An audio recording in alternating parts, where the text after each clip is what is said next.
genre.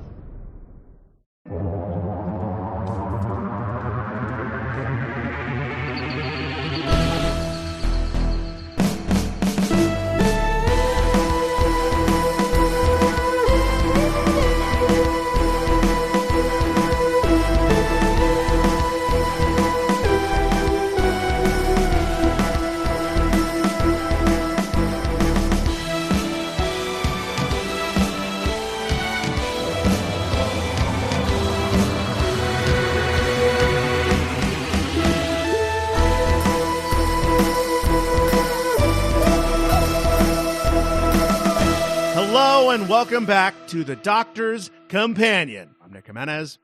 I'm Scott Corelli. And I'm Cass Fredrickson. Today on the show, we are discussing the Interstellar Song Contest. Written by Juno Dawson, it is the 6th episode of Series 2. And boy, oh boy, gentlemen, I am feeling hyped as fuck. How are you guys feeling? I'm very happy. Yeah. It only took 20 years. But It's been a long time. but we're here. Here's my thing. So right off the bat, I don't know if anyone listens to this before watching the episode. That would be a dumb thing to do. So don't do that. We're spoiling it. So click off on your, just put your phone down or whatever and go watch the thing or something. I don't know. Anyway, so it's the Ronnie. Which Hell yeah. we've been hoping for since the show came back. And turns out she's been in it the whole time. Mm-hmm. Because It was Mrs. Flood all along. Mrs. Flood is the Ronnie, as it turns out. And I'm so mad. yeah. Okay. So you know how Russell T loves his stupid anagrams. Mm-hmm. Okay, Mrs. Flood, right? Ronnie, Mm-hmm. Rain, Yep. Flood. Fuck off. Rainy. I feel like we figured that out and everyone rolled their eyes at us. I feel like we said I don't that. remember. I feel like we posted that like last year. Maybe. And everyone was like, no, like whatever. Like, you know. Yeah. And- Listeners, go back and listen to our Series 1 coverage. And I mean, I think it might have we're been on always- the Discord. I don't think I had. I feel like we didn't have the balls to do it on the show. That's fair. I think it was on the Discord that we were like, maybe this. I'd have to look. I'd have to go back and look, but I don't know how to search for that. And it was years ago, and there's been a lot of posts since then. I look up every iteration of someone using Ronnie on the Discord, and I'll find it. I'll track it down. But I do want to like just now that we know this, I just want to like go back and like read a couple of like juicy tidbits of like quotes that Mrs. Flood has said in the past. Ooh, yeah. Just because like now we know it's the Ronnie saying these things. So first off, we have the scene with her and Miss Cherry, where she says, "Do you believe in power of prayer?" And Cherry says, "I most certainly do." And Mrs. Flood says, "Then tell your maker I will come to storm down his gates of gold and seize his kingdom in my true name." That's the hardest thing that Ronnie has ever said and ever will say. Yeah. And then Cherry's like, what are you talking about? Who are you? She's like, "I'm sorry, you tiny little woman. I'm so sorry it ends like this. I had such plans." So there's that. Which is pretty metal. And then at the end, when she's dressed like a companion, which by the way, like that being a reference to like Time in the Ronnie is funny because like she pretended to be Mel in that. So she has dressed as a companion in the past. Is interesting. But yeah, she says, and that's how the story of the church on Ruby Road comes to an end with a very happy ending for little Ruby Sunday. But life goes on, doesn't it, ruthlessly? And what happens, you might wonder. oh, what happens to that mysterious traveler in time and space known as the Doctor? I'm sorry to say it ends in absolute terror. Night, night. And that's her speaking directly to us, the viewer. And yeah, so I have questions about the fourth wall breaking, and Ronnie's involvement in the meta of it all. That's very interesting. Mm-hmm. But Your I guess title scheming for this season on the podcast. Yeah. But so I'm interested in that. But I do want to like just talk about like the episode before we really get into the Ronnie of it all. Yeah. The actual titular Interstellar Song Contest. This seems to be like a episode that like some people really don't like, or have like an indifferent opinion to, which I was very surprised by, because to me this was like very nostalgic, this episode, because this just felt like Doctor Who to me. I was like, yeah, this is what I've been wanting the whole time. It's dumb shit like this. This is great. This is all I've ever wanted. I really enjoyed this a lot. And doesn't this, Nick, align with Rogue? In that I love it, definitely. Oh, but, what is the episode it actually aligns with? Oh, no, I think you're right. I think it is Rogue. But even if it was just because it was Dot and Bubble, Story in the Engine, and then this is Rogue, and then after Rogue was the beginning of the two-parter. Right? Okay, because yeah, like Rogue, this one feels the most like what I want out of Doctor Who. Like, period. yeah, and like very nostalgic in that way. Very nostalgic, campy, fun, gay, and just like light, but also not insubstantial. Like Rogue went to some really heartfelt places, and this one does as well. Much like Rogue last year with Byron E. Redmond and Kate Herron, I'd be very, very into Juno Dawson continuing her tenure on Who in the years to come. I think as far as the plot itself goes, I was kind of lukewarm on it. But I really like that we finally, I think I've kind of just been waiting for 15 to snap. And we get that here, and like he's scary. And like there have been like hints of that, I think, but like this is the one. Especially when he's like, he feels like he's lost his companion and he's like free to act without like that responsibility on him. Like who 15 is in that scenario is like really interesting to me.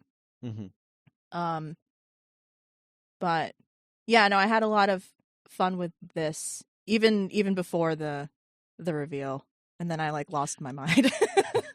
Reveals, yeah, because I mean we'll get into it, but that first one, that was the one that really had me screaming at my TV like SpongeBob. But that's a me thing. You guys know how I feel about my girl. But I remember thinking, if Story in the Engine was great Who, and we love great Who, but like nothing for me hits like just good Who. Yep. Like 7 out of 10. Where are we going this week, Doctor? And I was like, yeah, like Scott, like if we just had like 7 weeks of this, I would be the happiest boy in the universe. Yeah. That's the thing, is like I don't need every episode to knock it out of the park. And I feel like every episode is attempting to and failing to, and that's a problem. Like that's where it's like, okay, like I know you guys only have 8 episodes, so you feel like you have to make every one count, but it's like, that's not why I watch this show. I don't watch this show for 8 masterpieces. Like that's not possible. Like you can't do that. So like, just give me like, if I'm only getting 8 episodes, then I want like at least 4 to 6 of them to be this, like this level, where it's just like, yeah, we're throwing them in a scenario. What kind of fucked up thing can happen, and go. And I'll be honest, like you know, when the terrorists when they do the terrorism and they hit the button and everybody gets sucked through the thing and it's like thousands of people getting sucked into space, I was like, holy shit. Like, wow, yeah, wow. This is dark. This is more like Interstellar mass casualty event. Right. Yeah, I know. So crazy. But then they very quickly are like, no, the Mavity, and you know they're fine. And I'm like, okay, cool, we're doing this. Which is good. That's also what you want from Doctor Who. I don't want that many casualties in an episode of Doctor Who. That's a nightmare. Unless they're little baby spider eggs. I want them to, I want them to save people. I also, I just gotta say, and like, I don't think it's not something that I realized I was like missing at all, but there was something about, and I think this comes from, you know, someone writing this episode who hasn't written one of these yet and is like, I want to write Doctor Who, so I'm writing Doctor Who. Mm-hmm. This is the most the Doctor that 15 has felt since he's taken over the show, I think. And I think it's not anything against him. Again, it's not something I noticed until I got it. And I was like, oh, I've been missing this, which is like him getting to know the people around him, using them like to do stuff, to figure stuff out. Also like spending time figuring stuff out, you know, and it was about him like solving a problem versus like emotionally connecting to like one particular person in this story and then crying a single tear and then being like, we did it. And I'm like, okay, like I was just ready to accept like, okay, I guess that's just what 15's deal is. And I think it is in terms of the Russell T of it all, because I think Russell T is like, I wrote the other guy. I want to write a different guy now, which is fair. But I think Juno Dawson was like, no. I want to write Doctor Who. I want to write the Doctor. And I think that's what she did here. And seeing 15 merge what we know of him from before with like the sort of just like blank slate stereotypical, you could put any Doctor into this story and they would more or less do a very similar thing to what 15 does in this story. I think that there's like an extra magic that happens in that chemistry, that chemical reaction of like actor playing the Doctor that I don't think we've seen in the show yet. With 15 up to this point. And it was like kind of thrilling. Like I really felt like, oh my God, it's the Doctor finally. Like, again, it's not something I noticed or missed before now. It's just that like, now that I had it, I was like, oh, holy shit. Yeah, this is what I want. Like, this is what I've been wanting the whole time. Yeah, that's interesting. That reminds me a lot of what you were saying about his performance in Joy to the World back at Christmas. And that makes sense because, you know, we talked at length about that episode about how Moffat doesn't really believe in writing different versions of the Doctor because he believes like they're all the same bloke. Yeah. And that also had a lot of like just the Doctor being, you know, like in Ncuti was going to be in Ncuti no matter what, but like that kind of like the Doctor being the Doctor, right, and kind of being like the sort of default version of themselves. Right. Yeah. He's just a different flavor of the same guy. Right. And it felt like that here. And you're right. It feels like that in Joy to the World. And it feels like that in Boom, I would say. That also feels like that. But, you know, I think in Joy to the World and in Boom, he's in very special circumstances in both of those. Yes. Whereas this is just such generic, like the Adventure of the Week Doctor Who bullshit that like it really like sang to me as a result. So I was really into this. Plus you have the added wrinkle of like Moffat has written this show a lot, and so you know, he's trying to do new stuff also, like Russell is. Right. And Juno Dawson doesn't have that baggage. She just wants to write Doctor Who, and I think that's great. I just think that's neat. So we arrive at the Interstellar Song Contest. We're introduced to Ryan Clark which for our American listeners, he is an English broadcaster and media personality. He was the host of The X Factor, Celebrity Big Brother, Supermarket Sweep, Strictly Come Dancing, and then he has served as a semi-finalist co-commentator for the Eurovision Song Contest. Reminds me a lot of I can't remember her name now because I'm an American, but the TV personality that was in the Church on Ruby Road. Mm-hmm. That was a real person. That was kind of like a fun celebrity cameo. Oh, right, yeah. Yeah, Russell loves that. Russell loves doing that. I love the joke of him just being cryogenically defrozen. He's like, "What year is it?" I don't know why this really struck me, but when they were like, it's like 29, blah, blah, blah. And they're just like wearing t-shirts. There was just something about that tickled me, that I was like, wow, we're like 900 years in the future and roadies are still wearing t-shirts. Like, you know, like they're just, it's just something about stagehands wearing t-shirts that I was like, oh yeah, wow, look at that.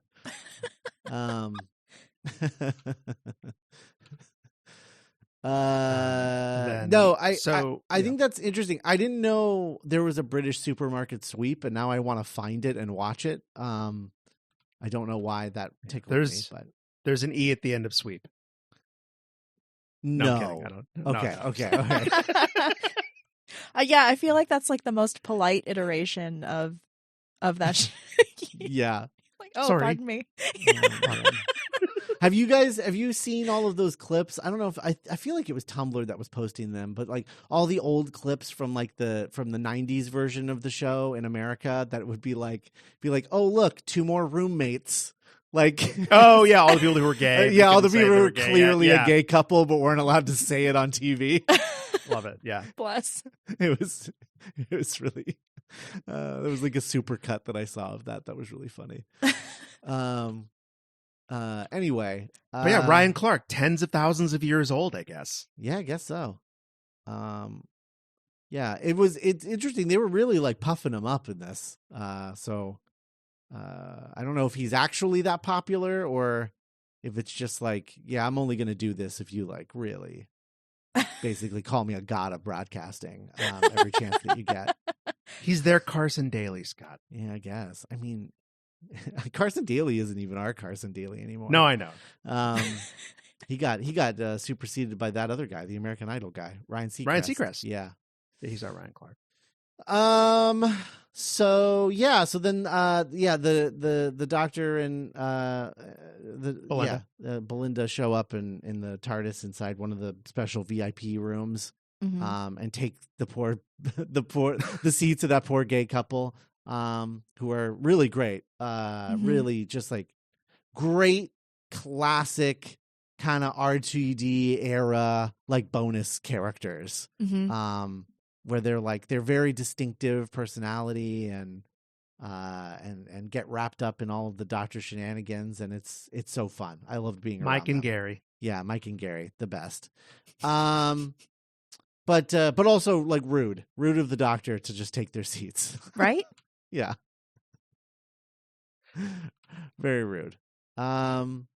I love the bit of the Doctor talking about how he was at like, Eurovision 74 with like ABBA and how he like partied with ABBA, just like classic stuff. That's good stuff. And charting the growth of, this platonic love story that we've been seeing. This is probably the most down to clown Belinda has been all season. Yeah. God, this had to have been I mean, we talked about it last week, but when the special clip came up for Doctor Who Unleashed, from Doctor Who Unleashed within the episode, the little 5-second clip, I was like, yeah, there it is, the most important part of the episode. Just spoilers.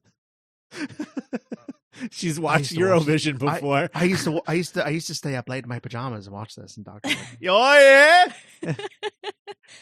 Yeah. I don't know if this is like a Juno Dawson thing or an RTD thing, but this really reminds me, like, I feel like it feels like the Ninth Doctor to me.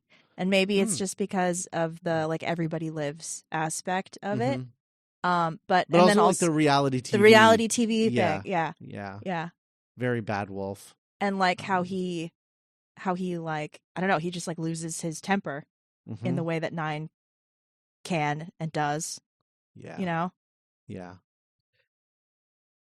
And kind of like the camp of that first season too. Mhm. The kind of like gaudiness but like the loving gaudiness. It kind of like RTD has a real affection for the kind of the cringe gaudiness of British pop culture, and he doesn't see it as stupid and like worthy of like mocking. It's like, no, I love my country. I love that this is what pop culture is for us. Kudos to everyone involved for not writing in some sort of reference to Princess Leia and the Last Jedi into this episode. I did not even think that when I was Really? Yeah, no. Really? I Wow. did not. No, me neither. Wow, really? It's exactly the I same. know. It's exactly the same. As soon as you said it, I was like, "Oh shit, yeah, you're right." If she had used a confetti cannon, I mean, she kind of did. She used the Force. sure. Confetti cannon. Yeah. Yeah, nature's confetti cannon. The Force. Yeah, wow. I can't believe I'm the only one who clocked that. It was like immediate for me. I was like, oh, Princess Leia. I was like, God, I hope he doesn't reference it, and he doesn't. And I was like, okay, nice. But he did call it camp. Yes. Oh, I love that. Yeah, that's gonna go down as like an iconic 15 moment. Yeah. But yeah, if we're gonna talk about that, we got to talk about the return of Carol Ann Ford. Yeah, your girl. My girl. Oh my God, I got a little misty eyed. I mean, like as soon as because I was like, is that? And then she was like, grandfather, and I'm like, oh my God, like. Fuck, because like I had heard that there were spoilers, and so like I quickly unfollowed the BBC Doctor Who account, and I was like, okay, like what's gonna happen? And then I was like, oh fuck, like this is, and because we had kind of gotten hints of Susan last season, but yeah, so great to see Carol Ann Ford after all these years, and Susan in the TARDIS. Yeah, terrific. And for her to be what pulls the Doctor back from the brink was very poignant to me. Yeah, it's going to be interesting to see how she is involved with the rest of the season. Cause like, I know she didn't bring her back they didn't bring her back just for that, you know, like she's going to have something else to do. Right. No reality war. Perhaps? I don't know. I think he's banking on them getting more seasons, which we've had that confirmed, but not till a couple of years from now, right? No, basically the confirmation is if we get another season, it will be a couple years from now. Oh my God. Okay. So Yeah. I think he's banking on making Susan kind of a dangling plot thread, because I don't see how you can resolve the Ronnie is the more immediate threat and presence to me. So I think Susan is possibly going to be like the outstanding like mystery that we still have to solve next season. I kind of hope that I'm wrong, but like also I would want to see more of her instead of just like, oh, she's in the finale, you know? Yeah. That's interesting. Like a companion again. I feel like she's too old for that. Yeah. I don't know that she could do that. Yeah. Because she was what, 19 in 63? Yeah. I don't know. So the terrorists, the villains of this episode, the baddies, are two Hellions. They are a race of aliens that have horns and are from a planet that has been colonized and harvested for their precious honey. And it's sort of like a stand-in proxy for, you know, a race on Earth that has been villainized and like through like propaganda and reputation to where we have like, be like, oh, I knew you guys were all bad, Right. like yada yada, like all that stuff. Right. Yeah, I mean, I don't know. They reminded me of like Seventh Doctor era characters for some reason, because they were just like very like simple but like also colorful. And I don't know. Yeah, I could just see like Ace and the Seventh Doctor going up against them, or maybe even more so Mel and the Seventh Doctor going up against them. But they feel like a Seventh Doctor era baddies to me in a good way. Even though it annoys me that they have like very modern haircuts. And oh yeah, I kept calling the one. I think her name was. When yeah, I kept calling her Sophie Thatcher with horns because she had like the Sophie Thatcher shag. 100%. It's called a wolf cut. Wolf cut. I 100% was like, is that Sophie Thatcher? Like, oh no, that's right, she's not British. That's just Nick who thinks she's British. Because of everything about her face. Yeah. Cass, what did you think of the Hellions? I think I liked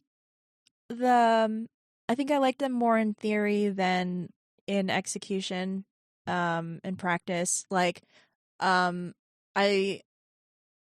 liked this, that like the plot of it as a whole, like another take on like using different forms of media in like a narrative way. So like the preservation of a culture through like song.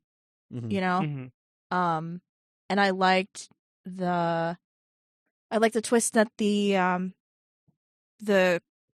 one of the contestants like when she reveals that her horns have been like filed away, like that got me. But I didn't really care for the terrorist too.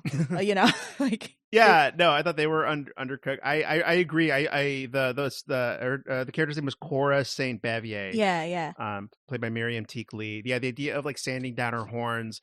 I think again, like this episode isn't trying to like fix racism the way that maybe like a 13th era episode would have, but like just the idea of like sanding down of the horns being like a metaphor for trying to like being passing, how people of color, whether by like being light skinned or just having like white features, or being like, oh, I would never have guessed that you were a Hellion. You look so normal, right? You know, yeah. Like I think any person of color has kind of gone through that, going through like life, and so the kind of like the privilege, or you know, Cora being seen as like betraying her race by now. What are you doing? You're just singing your stupid songs. Well, right. I'm doing very important terrorism, and the idea of like you said, like her singing the song, and like, yeah, it doesn't fix anything, but maybe like that as being like a first step of, and yeah, I think I wish like the baddies had been a bit more nuanced, but then again, like this isn't that kind of episode. Like it is, I don't know. I don't think nuance is necessary. I think I also just think that like in general, like the whole point of this episode, it's like if they were nuanced, they would be the other lady. Like, right. You know, they don't need to be nuanced. They need to be angry, and they need to be doing to others what they feel was done to them. Like that's what needs to be happening. I will say that while they felt a little like stock character-y to me, at least it was better than that one guy that we all hate. I don't even remember his name. The Tim Shaw. No, not Tim Shaw. Hunter Jonah King or whatever. Yeah, the one that like pretends to date Ruby. Oh, sure. Paul, right? Yeah. Paul. But very similar. They're doing a similar thing, which is like they're taking over like, you know, airwaves and to you know bend to their own belief systems or whatever, and to prove a point. Which is exactly what he does. So again, it's just going back to like all of the narrative and reality and all of that. They also stuff. like this was unclear how much older Korra was compared to the other two, but there was also kind of like the kind of like young radicals kind of aspect of like, this is the only thing that will work. This is the only way to get through to them is by like doing this act of violence and like this seizing the airwaves, you know, whereas maybe Korra is trying to like affect through assimilation and stuff, which is like interesting. Yeah, I mean, I don't think that there's any crime that justifies killing what is it, 9 trillion innocent people. That's just to prove a point. I just don't think. Nope. Nope, not a single thing justifies that. But it's interesting because like the idea of like, well, like the 9 trillion people that haven't been doing anything, like that have been like passive, like guilt by passivity and guilt by lack of action. Of that's that's assuming a lack of ignorance. That's which is not ignorance. Is not doing it. Is not doing anything. Like ignorance is lack of knowledge.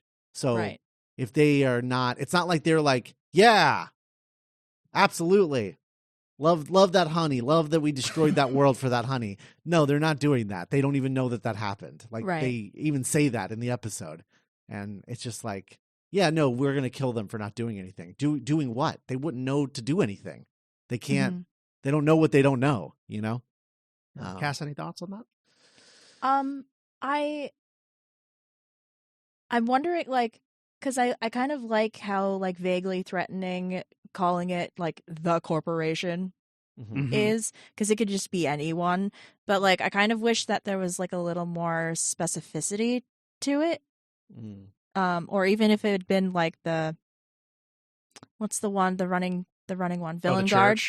Yeah. Veil Guard, yeah. Villain Guard. Yeah.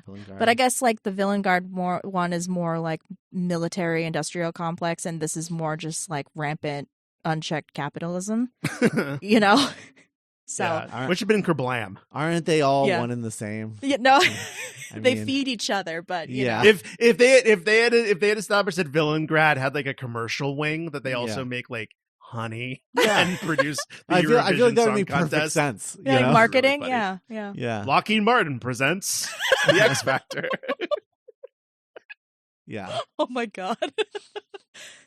Yeah, I mean, you know, this just reminds me of like I don't know, like the ignorance of the people at home, and like I feel like that's as like an elder a queer RTD, I think has a lot of like mixed feelings on like the animosity that young people have, because he thinks that they probably like lack a certain amount of empathy, you know? It's like, yeah, I don't think the right idea is to kill all Harry Potter fans just because like they're supporting J.K. Rowling, you know? Like that doesn't really make any sense. Half of them don't like even know what a turf is, you know? Or to like burn Harry Potter land to the ground or something. Right. Like, well, I mean that doesn't involve killing like 9 trillion people, which is what we're talking about here, I guess, in this particular case. But yeah, anything like that, it's just like it seems like I don't know if that's the right move. It's more like what, you know, what is her character's name? Korra? Yeah, it's more like what she does in this, which is like, you know, singing and being like, hey, like one of us, right? Like, come on. Well, I think I like because like her singing in her like native language is still like an act of protest. And I like that it, for lack of a better word, like humanizes her in front of, like, it's very like PR, like we're trying to like we're trying to like get recognition as like people, you know.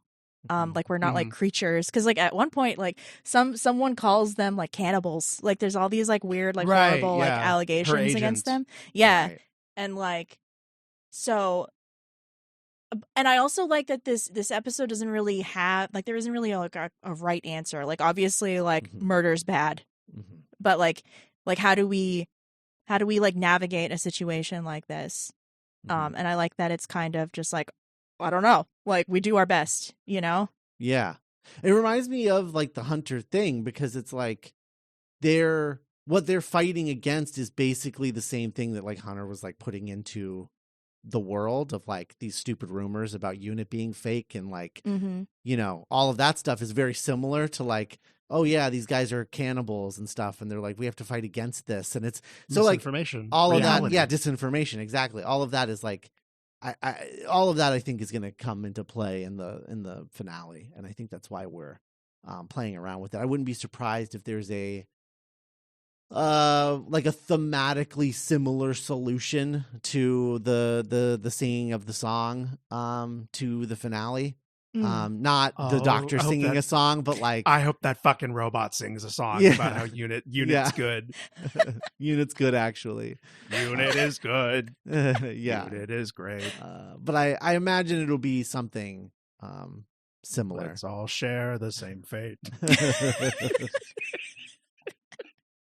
Yeah. Love seeing Graham Norton. Sure. Incredible. There was this moment where he was like, hello, I'm Graham Norton. I'm long dead. Oh, sad. And the doctor's like staring at the hologram really like poignantly. I was like, is something wrong? And I was like, I miss Graham Norton. He's good, isn't he? Yeah, so then he ends up like torturing the guy. He's gonna like Giving him a big hard zap. light hologram him to death. I don't know what he was doing to him, really. I was like, I guess it clearly hurts. Like I don't know. tasering him? I guess, yeah. Cassie, you familiar with that Yu-Gi-Oh meme? Which one? Where it's like where he keeps drawing a card again and again and electrocuting the little Weevil kid. I'll share it on Okay. Discord. Okay. I like that reminded you me of pointed that at Cass because you knew my answer. Yeah, for sure. Why would I even try? Yeah, that was good. Yeah.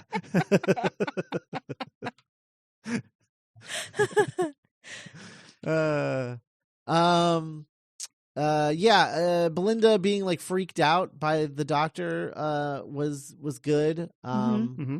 Again, like as Cass referenced earlier in the episode, like I like that Russell has this interest in the darker side of the doctor, and I think that all comes back to like you know, like things like Genesis of the Daleks and the doctor like constantly like asking these like really dark questions about what he has the right to do and what he doesn't have the right to do, and it's only him out there, so like who's making this. There's a lot of Last of the Time Lord stuff in this, which I know it was like setting us up for the Ronnie, but it was a little sweaty, I will say. There was a lot of Last of the Time Lord shit in this one. But yeah, I like that Belinda's down to clown now, as Nick said at the beginning. I think that's fun, and I'll be very curious what the I don't know what are the props called, the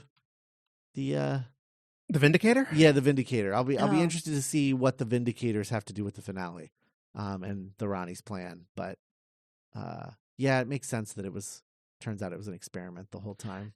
Fucking Ronnie.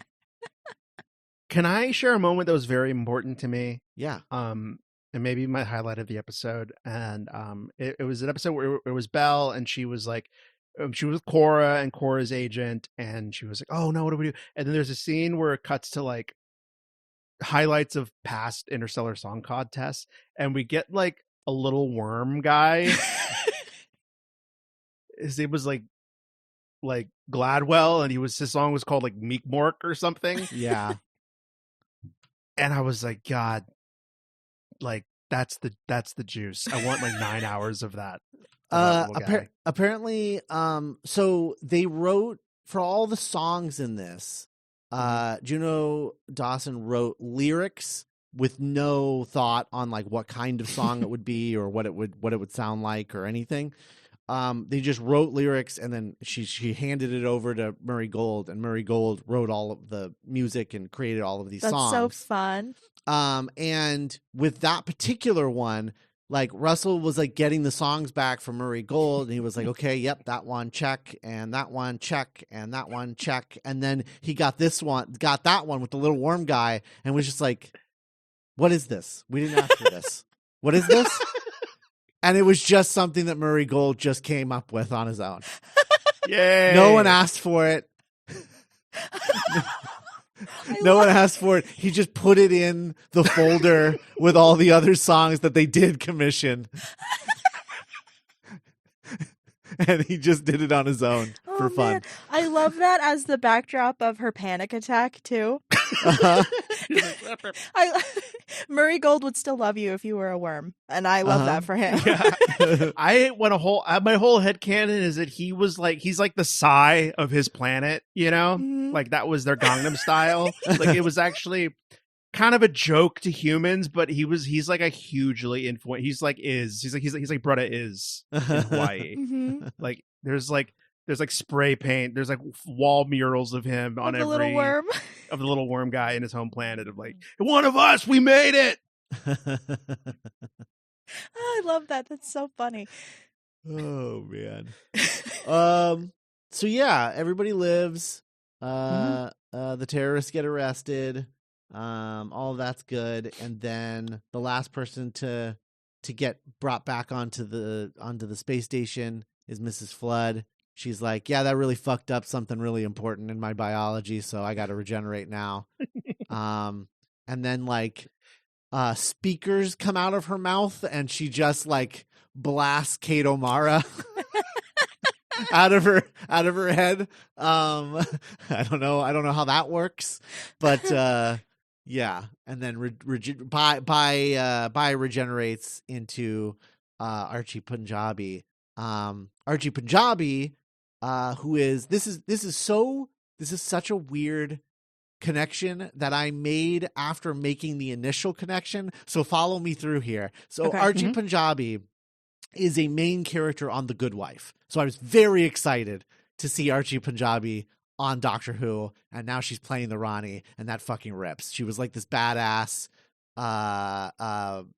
investigator for their like their lawyer company. What do you call that? What do you call a lawyer company? Legal firm? Legal firm. Thank you. For the legal firm in The Good Wife, and she rips.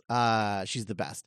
And it reminded me a lot, like her showing up and being the Rani reminded me a lot of like Alex Kingston joining Doctor Who and being River Song, because she was on ER for years, and that's what everybody knew her from. But at the time, I didn't know her from that because I wasn't watching ER. I just was like, oh, okay, this is some British actress, and she's River Song, whatever that means. But what's interesting, I think, in retrospect, is that ER, one of the other stars of ER is Juliana Margulies, one of the main characters. She like dates Clooney during like the early seasons of ER. She is the titular good wife in The Good Wife. So for some reason, Juliana Margulies is just bringing in women to Doctor Who for some reason. Wow. Co-stars, cool. British co-stars into Doctor Who. But yeah, I just thought that was interesting. Snakes on a Plane's Juliana Margulies. Yeah, weird Juliana Margulies connection between these two characters and actresses. I thought their bi-generation was really cute. I like how like their outfit split down the middle. Yeah.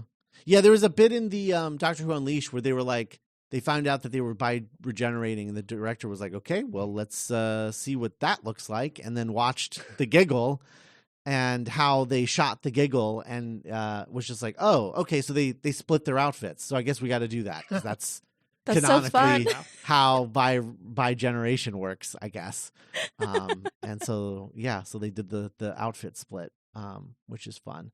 Archie Punjabi is going to be such a good Rani. Like that makes so much sense to me, and she's gonna wreck. Yeah.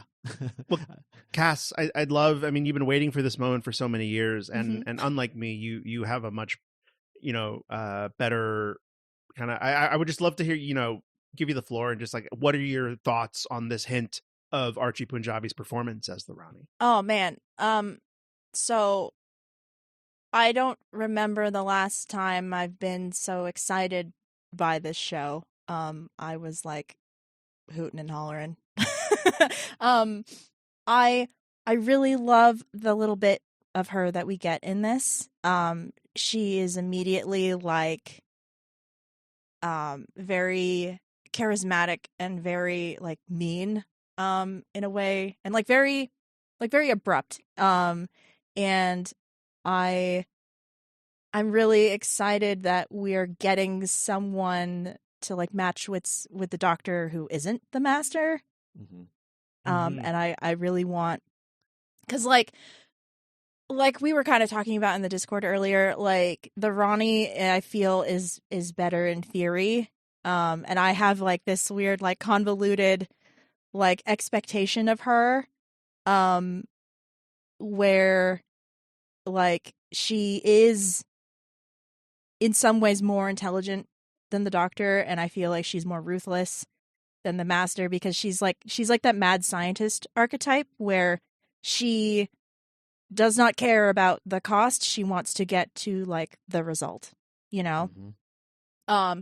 So I'm like really interested to see like her from like a very like coldly logical character going up against 15, who's very emotional. Mm-hmm. And yeah, I don't know. I'm yeah, like I'm interested to see what they bring out in each other. Yeah. No, I think it's a serve. And I think, like, there's a whole generation of Whovians like me where Archie Punjabi is going to be their introduction to the Ronnie. Mm-hmm. And I think that means so much more than, as much as I'm looking forward to this happening, if it does happen, than another iteration of the Master. Yes. Yeah. I loved the actress playing Mrs. Flood. I loved her immediate turn to B status. Uh-huh. It's so, they love their dynamic. It's going to be so much fun seeing that over the next 2 episodes, hopefully. Yeah, no, it's hyped. I'm very pleased with this sort of mid-season about face, because I think we were all very sort of becoming despondent with the first half of this series. And I think the past, just the past 2 episodes have really done a lot. To get into spoilers, that I saw on Instagram, there is a still photograph, like image of the Flood and Ronnie with Paul. Is it Paul? If that, I thought you was guys that said his his name name? was Hunter. I don't know. That's the actor's name. Oh. Yeah, I don't. Homeboy from Little Mermaid. Yeah. I'm looking it up right now. Conrad. That's right. So confirming that they are going to be a terrible trio. Well, but they're not. They're not. They're only 2/3 of the trio, as he says, because he says Mrs. Flood and the Ronnie only count as one because they're the same person. Okay, that only counts as so one. he says there is a as yet unannounced 1/3 of the unholy trinity, which is capitalized. Okay. He said, let's see, the third is lying in wait exactly 160 years away. I feel like that's the Master. Because the Ronnie's first episode is kind of a Master Ronnie team up thing. Mm-hmm. And much as I want the Ronnie to stand on her own, I guess we're like doing this again. I don't know. I'll withhold judgment. Yeah. It's a big one. First of a 2-part finale. The Pantheon is stirring. All the friends are helpless. And the whole of reality is in danger as we hurtle towards May 24th in the Ronnie's most terrifying experiment yet. Fun. Yeah. Conrad. That guy's name is Conrad. And remember, a message is calling across time and space. Quote, tables don't do that. What? I don't know. That's weird. That's what it says. Huh. And then he signs it with heart plus baby.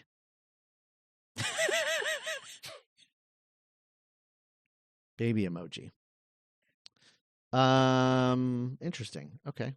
160 years away. from 160. 2025. Yeah. What is that? Is that 21. were you quoting? Is that RTD's like Instagram? That you Yeah, were quoting, 20. Scott. Yeah, 2185. Is that Mhm. wait? Is that when the Dalek invasion of Earth takes place? I thought it was 22 something, but because the baby thing might be Susan. Yeah, right. Oh boy. 2150. No. Oh. No. Wish World. Dalek invasion of Earth. Dalek invasion of Earth. Is there a year given? Earth. There definitely is. 2167. 2167. Yeah, So that might be Susan. that might be Susan. So Interesting. interesting. Love it. Interesting. Okay. But yeah, I mean, I think she's definitely the one with the tooth, right? Oh, the Ronnie? Yeah. Yeah, she's definitely got the tooth. Yeah. I think so. 160, 160 years in the future. It's got to be Susan. Okay, so 2185 and 2167 are exactly 18 years apart. So, Susan's kid, maybe? Oh. Interesting. Her and that one guy, Bread. Yeah. I also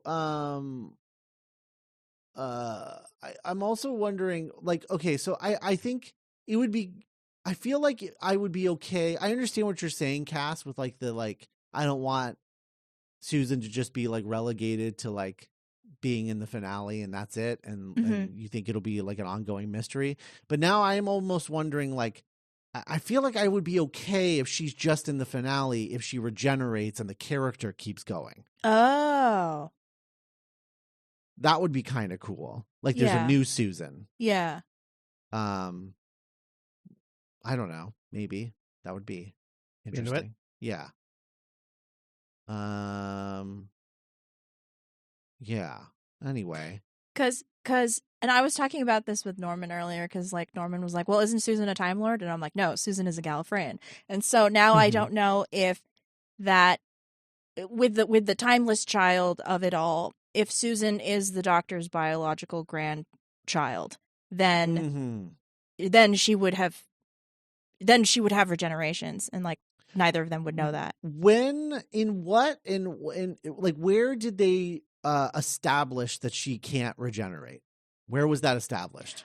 I don't know that they've done it explicitly, but I think it's through just like infer, like, lore. Right. I guess that's my issue with it, is like, I don't see Russell T Davies giving an absolute shit about that. Right. Yeah, no. Like, and if he wants her to regenerate, I think he'll just have her regenerate. No, like, and that's totally fair. And I was just like, I don't actually know if this matters anymore, but like for a long, I think the going theory is that, because there's like that, there's that one terrible episode, I think it's Leela's last episode, where like they kind of build on like the Time Lord lore, and like Time Lord is like a title and a status and like a class thing, and that like you, like, regenerations are bestowed upon you. It's not like an innate thing, but like the Doctor is special. So right. Yeah.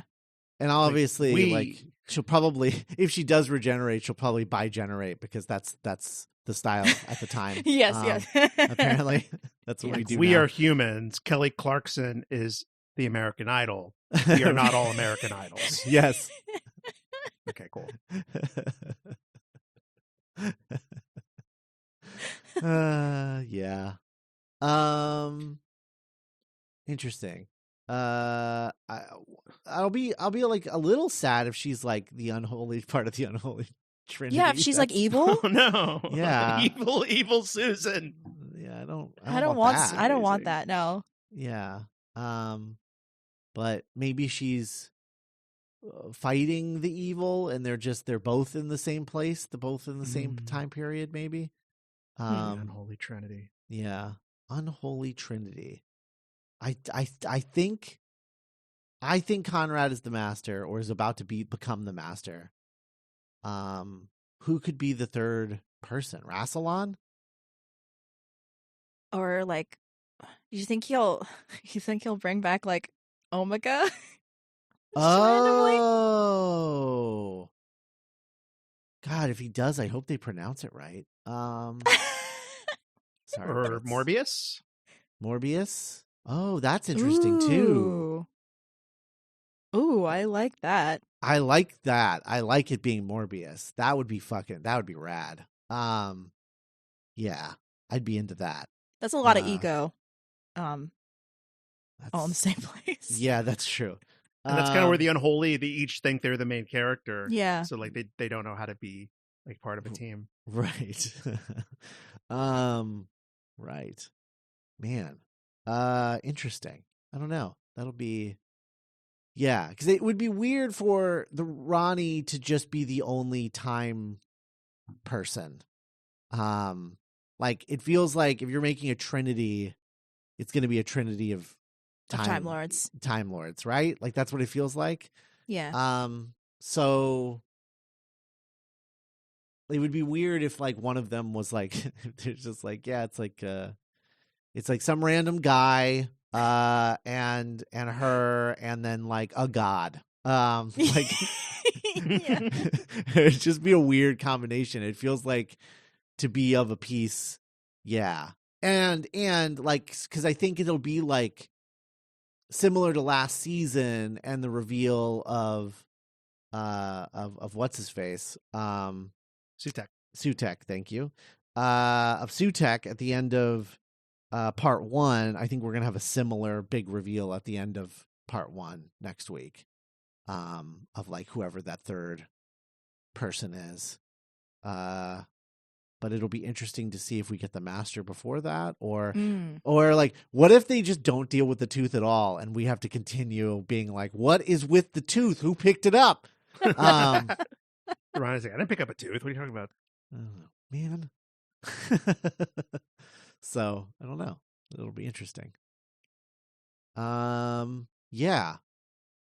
I don't know, man. I'm so excited. I'm just like on board. I'm like, yeah, show me a good Ronnie story. Yes, please, for the love of God. One, please. One good Ronnie story, please. Yeah, cool. Well, I'm excited about that. Yeah. No, I'm very happy that this is the energy we're bringing into this 2-part finale, and we're not just kind of like limping into it. Yeah, absolutely. All right, cool. Well, thanks everybody. Thanks for listening. And I guess that's it for this one. We will talk to you next week with Wish World. Bye. Bye. Bye.